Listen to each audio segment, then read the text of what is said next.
O mundo que vemos é apenas uma pequena fração da realidade. Uma fina camada de poeira sobre um oceano de mistérios que fervilha exatamente agora ao seu redor, enquanto você busca respostas no silêncio da noite. Imagine por um momento que a sua visão fosse subitamente alterada. Despidas as suas limitações físicas para enxergar o que pulsa nas sombras e na luz intensa do invisível. Se este assunto toca a sua alma e você deseja compreender como as batalhas do espírito moldam o seu cotidiano, convido você a se inscrever em nosso canal, garantindo que as próximas revelações sobre os mistérios das Escrituras cheguem até você antes que a luz do dia se apague. A história que vamos percorrer hoje aconteceu em um tempo onde reis guerreavam por territórios e profetas caminhavam nas fronteiras entre o que é humano e o que é divino. Um relato que nos força a questionar o que realmente compõe a nossa proteção e o nosso destino. Tudo começou com um conflito que parecia puramente político, mas que guardava em suas entranhas um segredo espiritual profundo. O rei da Síria, um homem de poder e estratégia, sentia-se pessoalmente frustrado porque cada um de seus planos militares, cada emboscada milimetricamente desenhada em seus mapas de campanha, falhava miseravelmente. Era como se um espião invisível estivesse sentado à mesa com seus generais, sussurrando cada movimento para o seu inimigo, o rei de Israel. O rei da Síria, tomado por uma ira paranoica, convocou seus oficiais e perguntou quem entre eles era o traidor, quem estava vendendo as vitórias nas mãos do rei de Israel. Foi então que um de seus servos, em um sussurro carregado de temor, revelou uma verdade que mudaria a natureza de toda aquela campanha, afirmando que não havia traidor entre eles, mas que Eliseu, o profeta que residia em Israel, tinha a capacidade de relatar ao seu rei até mesmo as palavras que o monarca sírio falava em seu próprio quarto de dormir. O segredo não era humano. A espionagem não envolvia ouro ou cartas, mas uma conexão direta com o sagrado que neutralizava qualquer astúcia humana. Ao receber a notícia de que Eliseu estava em Dotã, o rei da Síria não enviou apenas um destacamento. Ele enviou toda a máquina de guerra que dispunha. Cavalos, carros de combate e uma força numerosa foram despachados na calada da noite para cercar a pequena cidade. O objetivo era claro e cruel: capturar o homem que possuía o segredo. Eles cercaram a cidade de tal forma que, ao amanhecer, a primeira pessoa a cruzar as muralhas não viu apenas a luz da manhã, mas o brilho frio das espadas e a vastidão de um exército que parecia não ter fim. O moço que servia Eliseu, um jovem que cumpria suas tarefas diárias com a simplicidade de quem ainda não compreendia as profundidades do chamado de seu mestre, subiu as muralhas e seu coração congelou. Ali diante de seus olhos estava a morte em forma de metal e força bruta. Ele correu de volta para dentro, com a voz embargada pelo desespero, e encontrou Eliseu em uma calma que desafiava a lógica da sobrevivência. O moço exclamou que tudo estava perdido, que eles estavam cercados por aquele exército formidável e que não havia saída, apenas o fim inevitável que aguardava a ambos.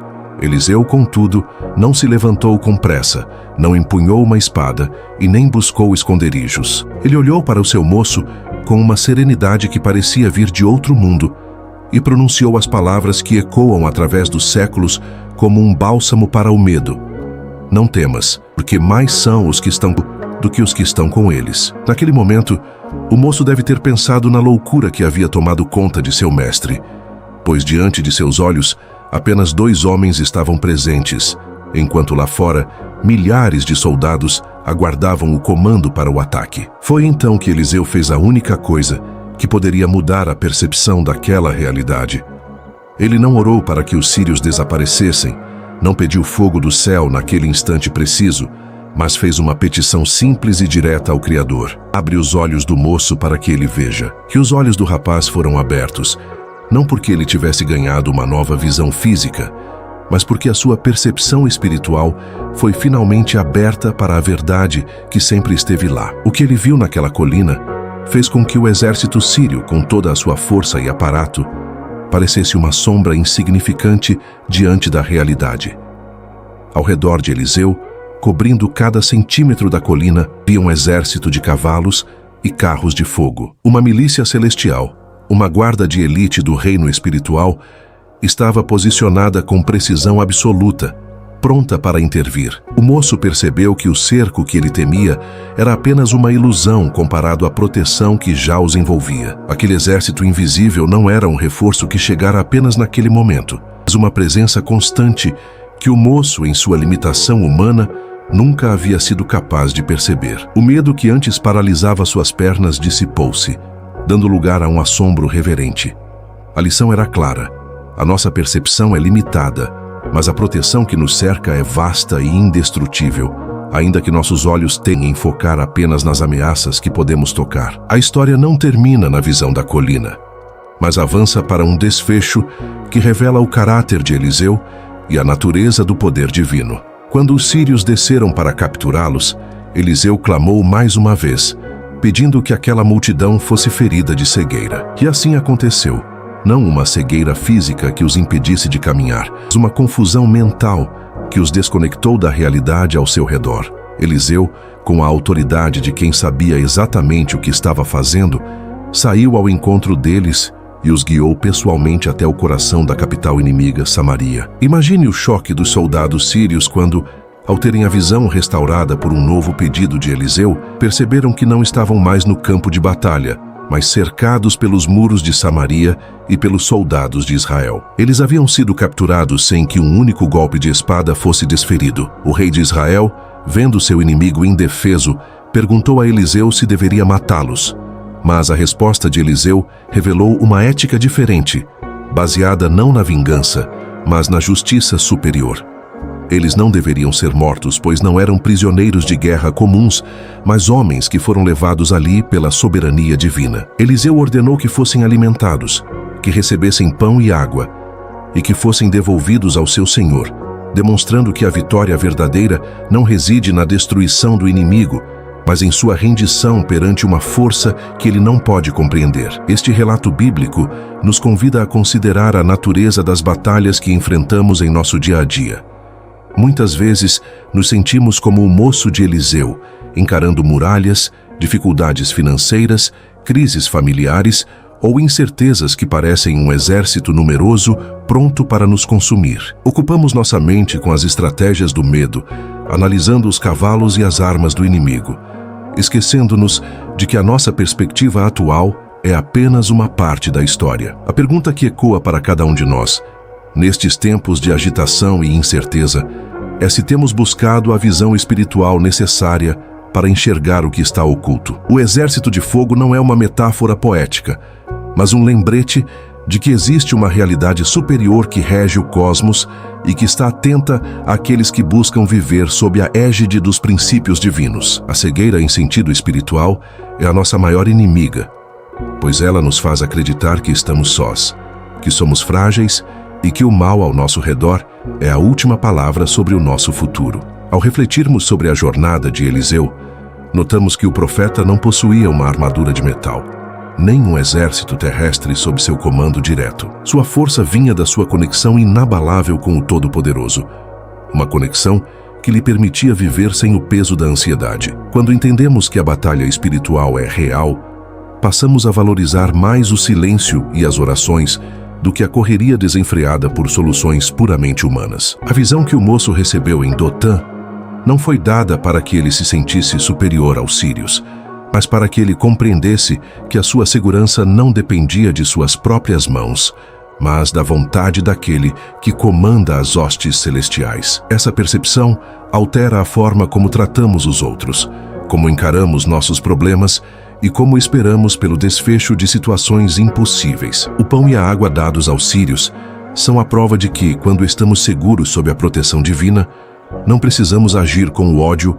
ou a crueldade que o mundo espera de nós. O mundo continua a girar, as guerras continuam a ser travadas e as colinas da vida continuam a ser cercadas por ameaças que nos tiram o sono. No entanto, a lição de Dotã permanece como um farol no escuro. A diferença entre o medo paralisante e a fé inabalável é a capacidade de ver o que está além do horizonte físico. Se você se sentiu tocado por esta história e deseja aprofundar sua caminhada, cultivando essa visão espiritual que Eliseu possuía, convido você a se tornar parte ativa desta comunidade. Inscreva-se agora, ative as notificações e ajude a espalhar esta reflexão para que mais pessoas possam encontrar a paz que excede o entendimento. Ao se inscrever, você não apenas acompanha nosso conteúdo, mas fortalece o propósito deste canal de levar luz e perspectiva bíblica a um mundo que muitas vezes se esquece de olhar para o alto. Nosso compromisso é trazer, periodicamente, esses mistérios das Escrituras, para que você nunca se sinta desamparado em sua jornada. Pense no seu dia de agora em diante. Lembre-se do moço que, de repente, percebeu que nunca esteve sozinho. Lembre-se de que a realidade que você consegue enxergar é apenas uma parte do todo. O grande conflito entre o bem e o mal, entre o medo e a fé, é um constante exercício de visão. A nossa tarefa, enquanto caminhamos nesta terra, não é apenas sobreviver, mas aprender a discernir as mãos que nos sustentam. A história de Eliseu não é sobre um homem especial. É sobre um Deus que se manifesta de forma especial na vida de quem se coloca à disposição de sua vontade. O silêncio de Deus, muitas vezes, é interpretado como ausência, mas como vimos, Eliseu nos ensina que o silêncio é, na verdade, uma preparação, um momento em que a realidade espiritual está sendo organizada, enquanto nós, na nossa ansiedade, tentamos encontrar atalhos. O exército invisível que cercou a colina é uma promessa de que, embora possamos enfrentar lutas, a vitória está ancorada em uma autoridade que não se dobra aos reis da terra. A cegueira dos sírios diante da realidade de Eliseu é um reflexo do que acontece quando o orgulho e a busca pelo poder nos impedem de ver o sagrado que está bem à nossa frente. Eles estavam ali, na presença do profeta, mas não o reconheciam. Eles buscavam capturá-lo, mas foram feitos cativos pela sua própria ignorância espiritual. Que possamos ter a humildade de pedir todos os dias que os nossos olhos sejam abertos, que a nossa visão seja purificada de toda a poeira das preocupações mundanas, para que possamos enxergar a colina não como um lugar de derrota, mas como o local onde a glória de Deus se revela com a força de um exército de fogo. Feche os olhos por um instante, agora que chegamos ao final desta reflexão. Imagine a calma de Eliseu, o moço que finalmente compreendeu a verdade e o silêncio da colina de Dotã. Essa calma não é algo que se conquista com esforço humano, mas algo que transborda de um coração que confia. A vida é feita de momentos de cerco, mas também de momentos de colheita e revelação. Mantenha seu coração vigilante. Não permita que o barulho das espadas e o medo da derrota apaguem a chama que foi acesa em seu interior. A jornada espiritual é uma maratona de fé, onde cada página virada nas Escrituras é um passo em direção a uma visão mais nítida da vontade do Eterno. A proteção está lá, a presença é constante e o socorro vem de onde menos esperamos. Muitas vezes, da direção que nossos olhos carnais nunca ousariam olhar. Ao encerrar esta imersão na história de Eliseu, sinta-se convidado a compartilhar nos comentários qual foi a parte da narrativa que mais tocou a sua alma. O que você tem visto ultimamente em suas batalhas? Você tem conseguido perceber as evidências da proteção divina? Ou o medo tem obscurecido a sua visão? Suas palavras ajudam a construir esta comunidade de reflexão e fortalecem a caminhada de outros irmãos que, como você, buscam o sentido mais profundo da vida sob a luz das Escrituras. Que a paz, que não é a ausência de lutas, mas a presença de uma confiança inabalável em Deus, esteja com você. Recapitulando tudo o que percorremos, desde as conspirações do rei da Síria até a revelação do exército de fogo, percebemos que a nossa perspectiva é a ferramenta mais poderosa que possuímos. Quando escolhemos enxergar com os olhos da fé, o medo perde a sua força e a nossa postura diante da vida muda. Eliseu nos ensinou que, mesmo quando estamos fisicamente cercados, o nosso espírito pode gozar de uma liberdade completa, porque sabemos a quem pertencemos. O nosso objetivo é que estas histórias cheguem a todos os cantos, transformando o modo como encaramos a nossa jornada cristã. Inscreva-se, ative o sino e faça parte desta família que valoriza a profundidade e a verdade das Escrituras. Agradeço por ter nos acompanhado até este momento final, onde a reflexão se consolida em decisão. Que a vigilância do moço de Eliseu seja a sua vigilância e que a paz do profeta seja a sua paz. Até a próxima jornada, onde continuaremos a explorar os mistérios que a Bíblia mantém, aguardando aqueles que têm ouvidos para ouvir e olhos para ver. O exército de fogo permanece, a história continua e a sua vida prossegue sob um cuidado que ultrapassa qualquer lógica humana. Seja grato, seja corajoso e, acima de tudo, permaneça com os olhos abertos para o maravilhoso que se esconde no invisível. Até breve, nos próximos mistérios. Fiquem com Deus.